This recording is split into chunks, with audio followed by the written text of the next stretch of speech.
if you are outside there, say hello. This is a Harry Houdini Models special Live Baby Live, or as Basque wanted to call it, the Christmas Live Interesting Topic. Yeah, she didn't really think that one through. It's, yeah.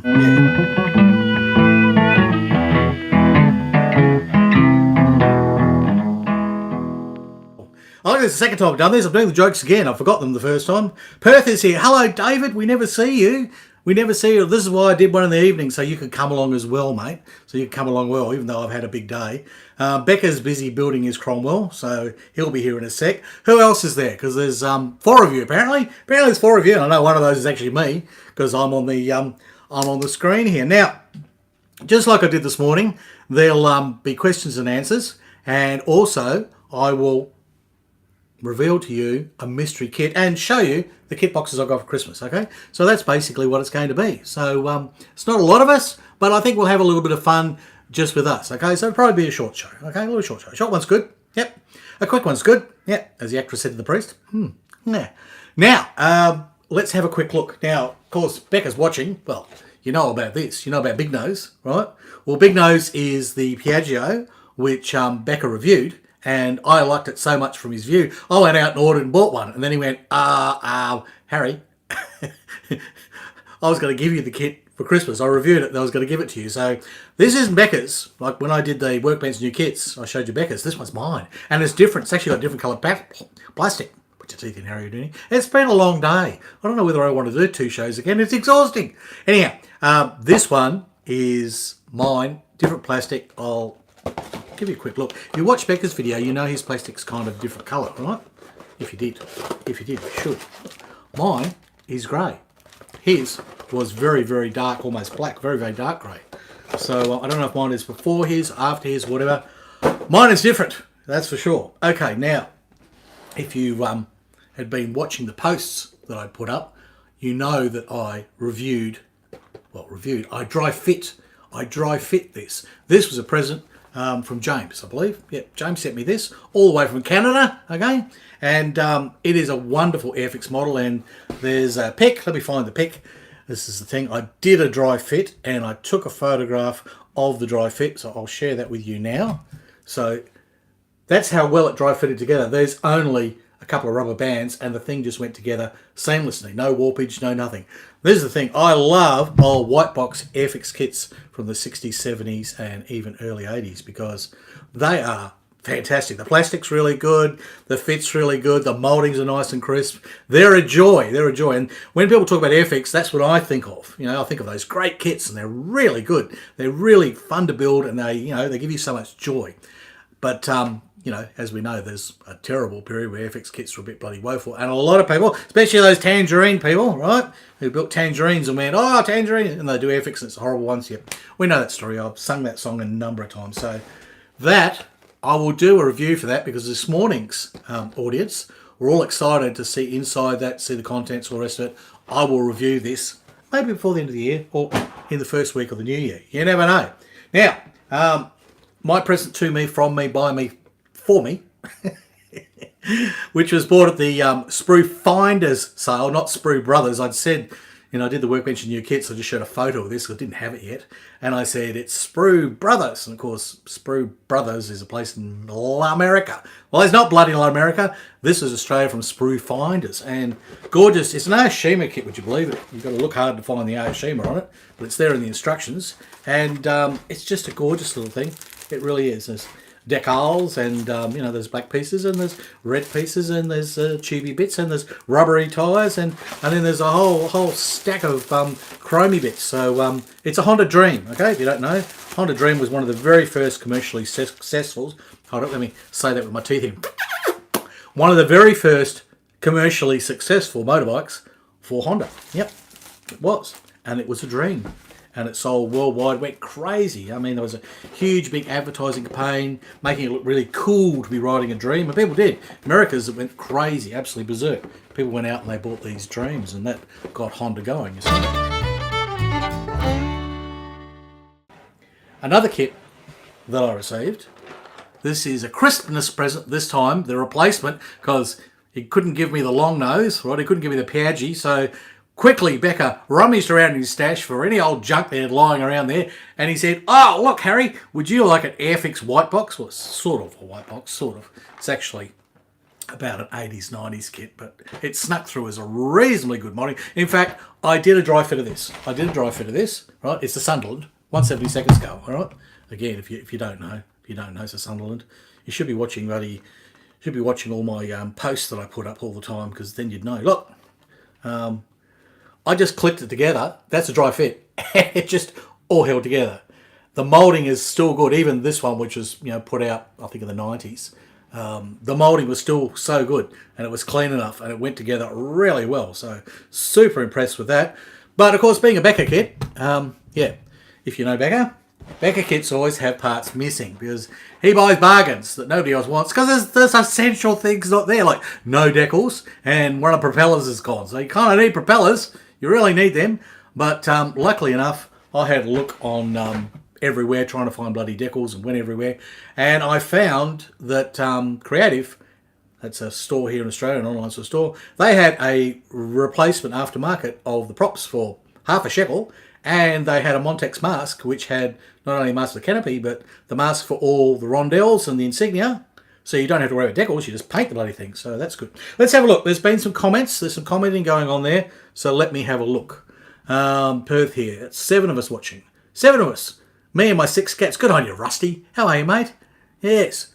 Good to know the cats are watching. Yes. It's very cat friendly, this video. Although the one I did earlier, I don't know if I'll ever release that, but the first version that I did this morning, I had Bass the cat. But silly me, instead of leaving it for like the last second to have her on my lap and everything, I went in 2 minutes before it started, And after 2 minutes, she'd had enough, and she did not want to be on my lap anymore. And the result of all that was, it's sort of healed a bit now, but a big gaping gash, and I was pouring blood everywhere, and that's how the first episode started. This morning was just a cat screaming and yelling and going off, and then thump, and then blood everywhere. Yep, not exactly very good for the kiddies. No. Richard Brace, hi Harry, second time. Oh, hi Richard. Mate, you will know all the jokes. You'll be ready. You can make sure that you're not middle sip of your eggnog or whatever, and you can go, ha ha. Yeah. Well, they weren't funny the first time. Do you think it's going to get any better? No. What we got here? Rusty says, sometimes in the distant future, archaeologists will find loads of buried Airfix kits buried in landfill sites in the UK. Yes, they might. They might too. Yeah. Yes. Well, sometimes.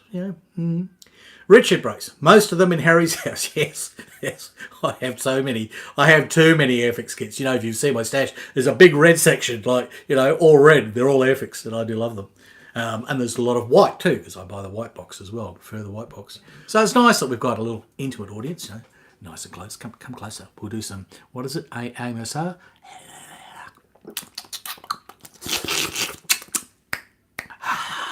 Yeah, is it good for you? Yeah, it worked for me.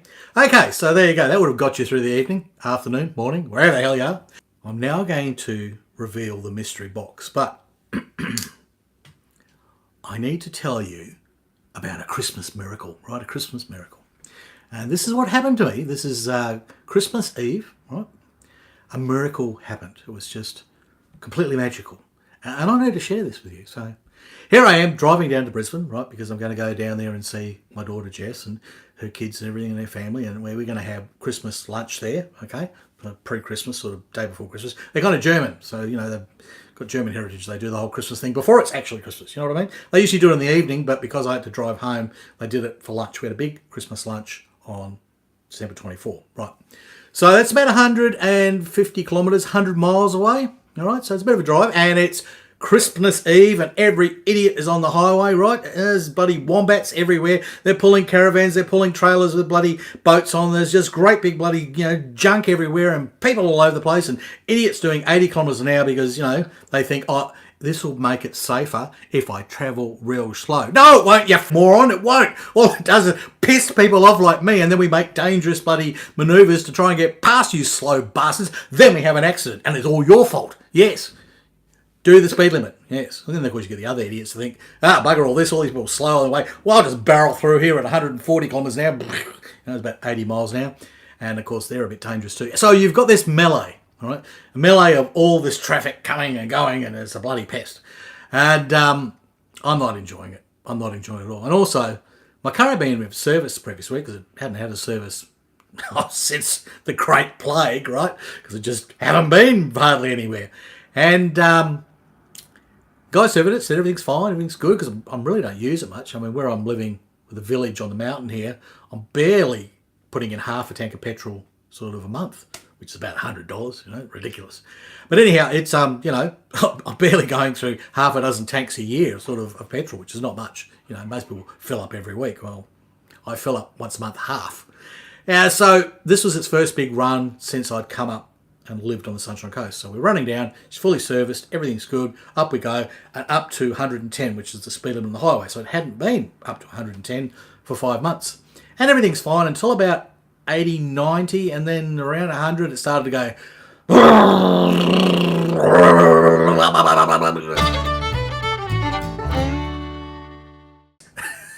I thought, sounds like diff wine. It was all that, you know, diff wine sound. I thought, can't be a diff wine. I've got a front-wheel drive car. They don't have diffs, do they?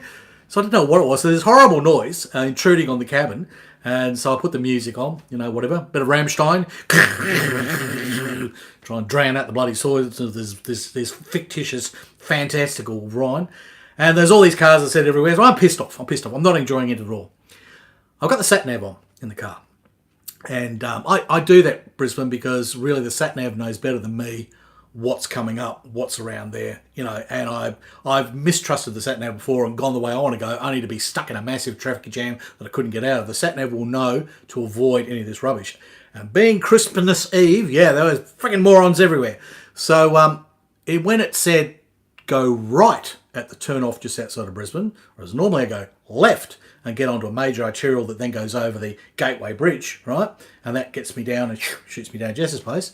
And that's normally what I do. So it's a 4-lane, 6-lane highway all the way through, no traffic lights. That's the way you go. But no, it said go right. I went, oh, okay, well, maybe there's an accident or something. Something's obviously wrong there, and it's telling me don't go that way. Probably all the bloody people with their caravans and their bloody boats and all the bloody wombats towed behind and all, they're just clogging the whole thing up. Probably. You know? So, okay, we'll do that. So we're trundling into Brisbane, and I'm still sort of Ramstein, right? And then the sat-nav basically asked me to turn, well, earlier than I thought, because I thought, well, if we're going to Brisbane, it's probably just going to take me down to the entrance of the tunnel. You know, I don't want to be going stop-start 60-kilometre-hour traffic with all the lights. It's probably taking me to the tunnel, go to the tunnel, all the way underneath, I'll swim underneath the river, right? Come out the other end, I'll be at Jess's place. That's okay. It'll cost me toll, but I had credit on my toll beaver. Beep. So suddenly it told me to turn right. It's sort of well before the tunnel. I went, okay.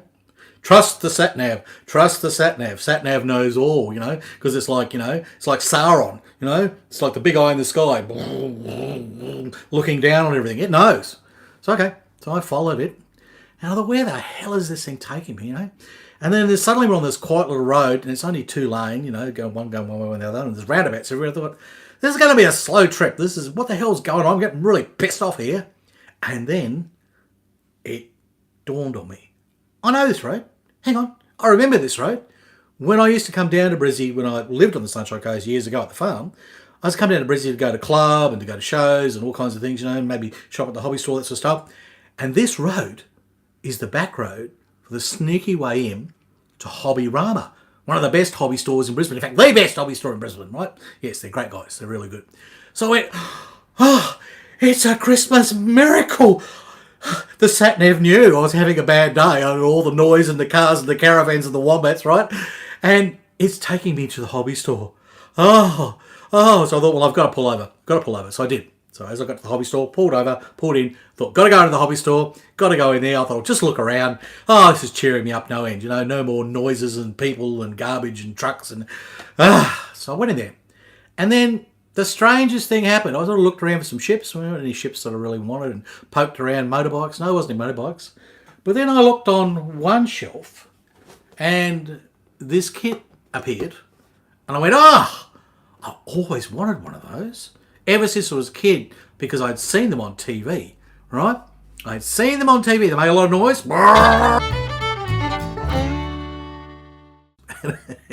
Yes. Without further ado, it is the Terrell, the 6-wheel Formula 1 car. And yes, it's a tangerine. I know. Shock bloody horror, okay? Shock bloody horror. But that Formula 1 Honda Tangerine kit, a Tamiya kit that Becca gave me. I've loved it so much, and I'm building it in a few weeks' time. In January, that gets started. Now, I'm really looking forward to that. It's going to be the first Tamiya kit where I'm going to get, my teeth into it and thoroughly enjoy it, I'm sure. So this came up. Always wanted the Tyrrell, always wanted the 6-wheeler because it's blue, it's elf on the shelf, very appropriate for Crispness, right? And always wanted one. And I went, how much is it? Well, one of them, the first one I looked at was 7 shekels, right? So about $50 US. I went, I haven't got a lot of money. I just bought all the bloody Christmas presents for the bloody Jess's kids, robots and things and ukuleles and stuff. And I was sort of, I'm getting a bit sort of broke and thought, I don't know. And then this one was there, but it was just slightly different. I went, what's the difference? It sort of looks the same, as a different code on it. This one was only 4 shekels. Why? It doesn't have the photo etch. So I quickly looked up what the photo etch was on, Scalemates from the shop.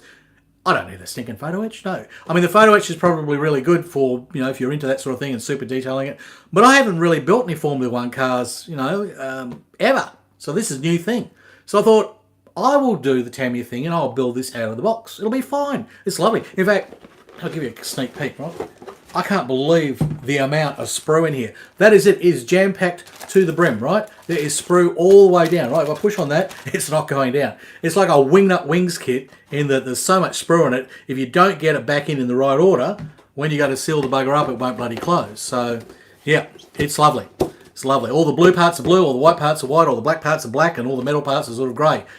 Bingo bongo, how can you go wrong? There you go, Gene, if you're watching now. I did say it before, but for Gene Griffin, mate, bingo bongo, because you said I don't say it enough in my videos anymore.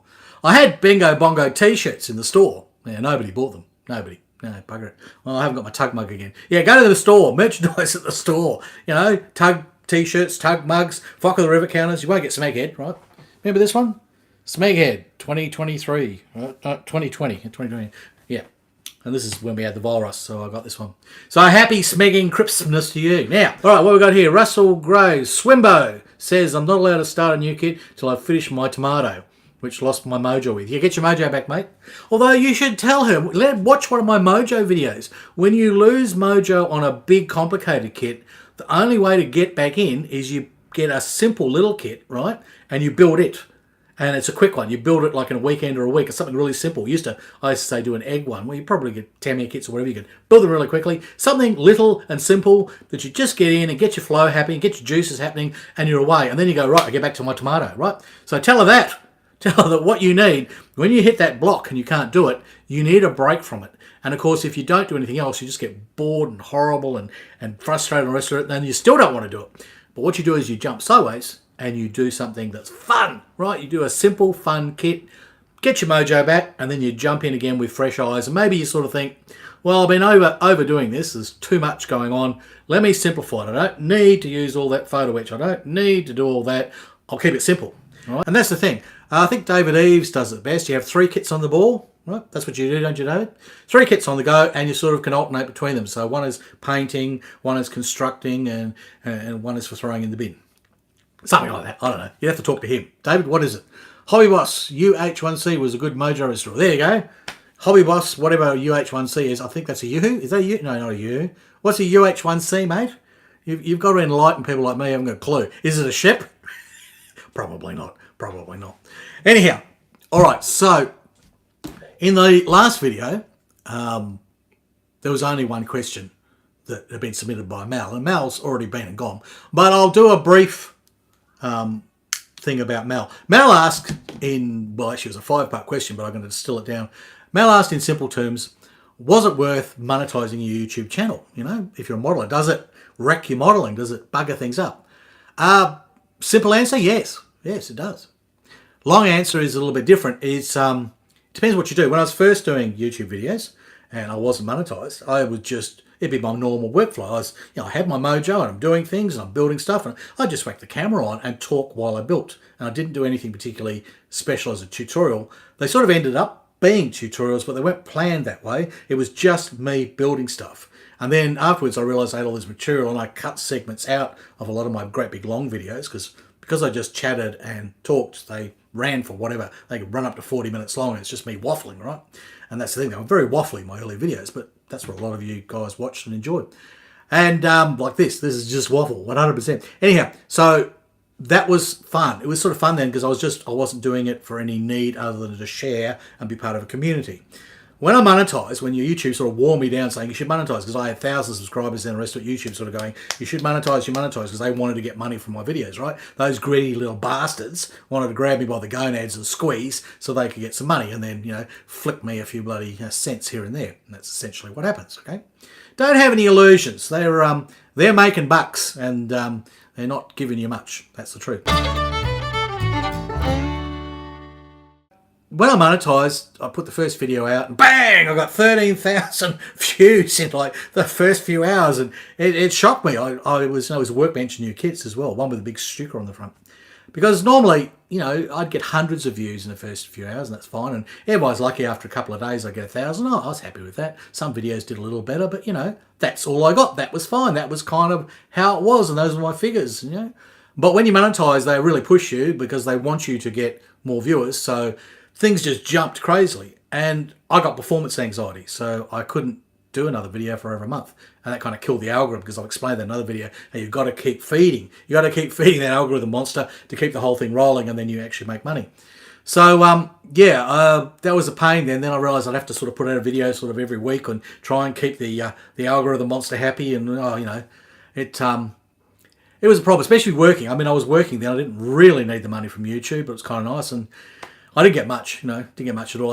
You've got to get 10 shekels before you even get a drop, and that would take me 3 to 4 months before I even got paid. So, I was sort of putting all this extra effort in, getting nothing for it. Then I added Patreon, because I really thought, well, let's get this bloody thing going properly. YouTube's bloody hopeless. I'm making no money out of it when I'm doing all these videos. Patreon was better. Patreon is good, right? Because external source, people are paying a fixed amount a month. That money's coming in.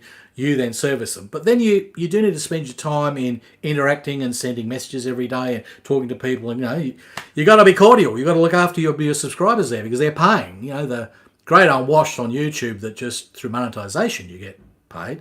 Well, it's not costing them anything particularly out of their pocket.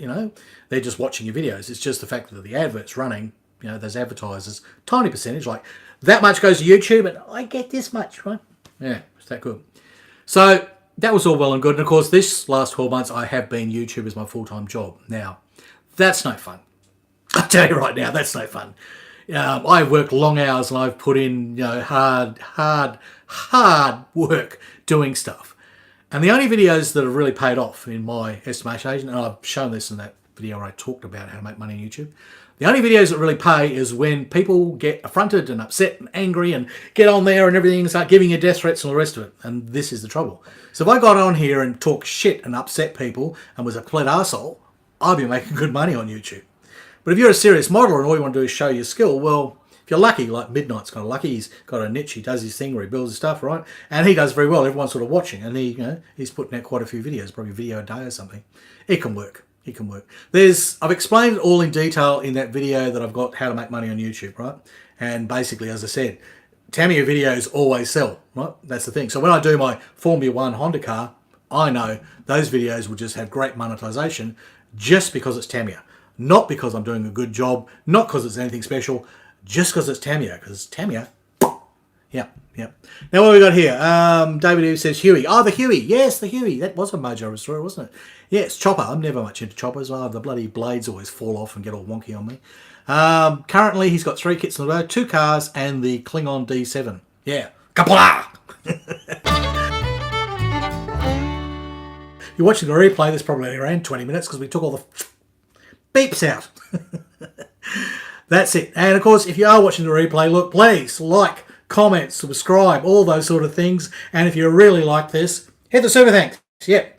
Put some shekels in my bin for Christmas. I'd really appreciate it. And you can join Patreon and YouTube, and then you get to see these things live next time. Wouldn't that be good? All right. And hello to the people that did sign up. Okay. Big shout out to you guys. Okay. So Admiral's there. I know that he just joined Patreon. And look, really appreciate it. And I hope that you'll get as much as you can out of Patreon. You need to contribute. If you're in Patreon or YouTube members, you need to talk to me. You need to interact with me. I'll feed back to you. You'll have a good time. Okay. Don't be a wallflower.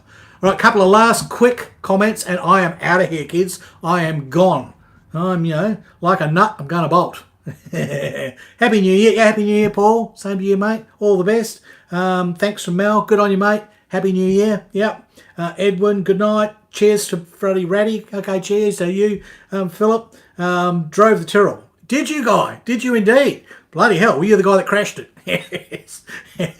And Will says, thanks, Harry. All right, on that note, that is it. It is goodbye from Bass the Cat.